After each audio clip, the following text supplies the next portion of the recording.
오늘은 시편 119편의 네 번째 부분, 히브리어 네 번째 글자 달렛으로 시작하는 행들이 있는 네 번째 연을 살펴보려 합니다.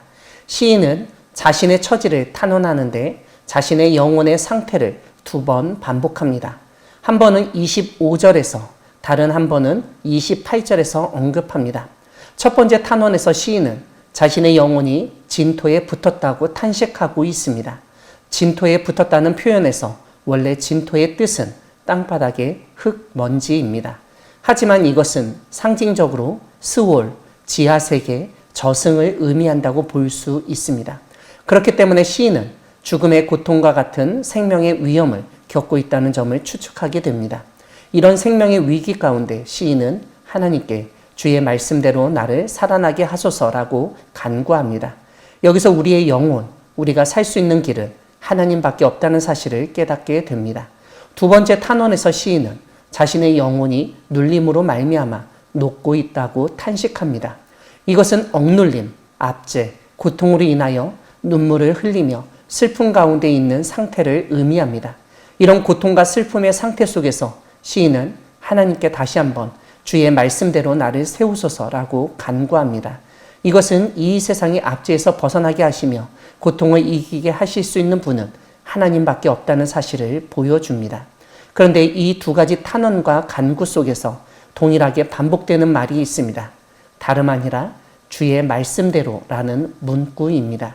시인은 지금 하나님께 무작정, 무조건적으로 자신을 살아나게 해달라고 아니면 자신을 세워달라고 조르고 있는 것이 아닙니다. 하나님은 생명의 주님이시고 우리를 소생케 하시며 우리를 회복시키시고 소성케 해주실 수 있다는 말씀의 근거에서 하나님께 간구하고 있는 것입니다. 그러므로 하나님께 간구할 때 오늘 시인처럼 말씀의 근거에서 말씀에 기록된 대로 하나님이 약속하신 것처럼 나를 살아나게 하시고 나를 새롭게 해달라고 기도하시기 바랍니다. 하나님이 여러분의 기도에 응답해 주실 것입니다. 첫 번째 탄원과 간구, 다음에 나오는 26절을 보면 자신의 행위를 하나님께 아뢰었고 그때 하나님이 응답하셨다는 점을 알려줍니다. 그러면서 시인은 하나님의 율례들을 가르쳐달라고 요청합니다.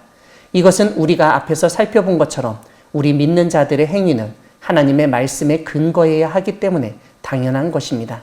시인은 주의 법도들의 길을 깨닫게 해달라고 기도합니다. 이것은 하나님의 방식을 따라 살겠다는 의지 표현입니다. 그렇게 해주시면 우리가 앞에서 살펴보았던 것처럼 자신의 입으로 하나님이 하신 놀라운 일들을 읊조리듯 항상 전하는 삶을 살겠다고 다짐합니다. 29절에서 시인은 거짓 행위를 떠나게 해달라고 기도하며 주의 법을 은혜롭게 베풀어 달라고 간청합니다. 이것은 하나님 앞에 어떠한 거짓된 것이 없도록 해달라는 말이며 하나님과의 관계에서 진실됨을 유지하고자 하는 염원을 보여줍니다. 그렇게 진실된 삶을 살 때 하나님이 은혜롭게 자비롭게 자신에게 하나님의 법을 적용해 주시길 간구합니다. 30절에서 시인은 이러한 점을 다시 한번 언급하고 있습니다. 성실한 길을 택하고 주의 규례들을 자기 앞에 두었다는 것입니다. 시인은 하나님 앞에서 온전한 삶을 살기 위해서 주의 증거들에 매달렸다는 사실을 알립니다. 그렇게 노력한 자신이 수치를 당하지 않도록 보호하시고 도와주시길 기도합니다. 사실 우리가 하나님을 믿는다 하면서 하나님의 말씀대로 살려고 하지만 때로는 우리가 부족해서 사람들에게 오해를 살 때가 있습니다. 그리고 우리 주변에 잘못된 말과 행동을 하는 사람 때문에 오히려 교회와 하나님이 욕을 먹기도 합니다. 오늘 시인은 그러한 일로 인해서 수치를 당하지 않도록 간구하고 있습니다. 마지막으로 시인은 하나님이 자신의 마음을 넓히시면 주의 계명들의 길로 달려가겠다고 말합니다.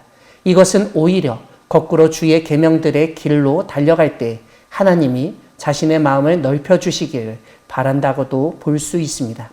사랑하는 광야교회 성도 여러분, 하나님은 우리를 살려주시고 세워주시는 분이십니다. 오늘 본문 25절과 28절에서 시인은 말씀대로 자신을 살아나게 해주시라고 세워주시라고 간구했습니다. 우리를 소성케 해주실 수 있는 분은 하나님밖에 없습니다. 그리고 우리의 마음을 넓히사 너그럽고 온유한 가운데 하나님의 말씀대로 살아가도록 하시는 분도 하나님밖에 없습니다. 우리를 살리시며 세우시는 하나님을 의지하며 오늘 시인처럼 거짓 행위를 멀리하고 하나님 앞에서 성실한 길을 택하여 계명의 길로 나아가는 우리 모두가 되기를 소망합니다. 아멘.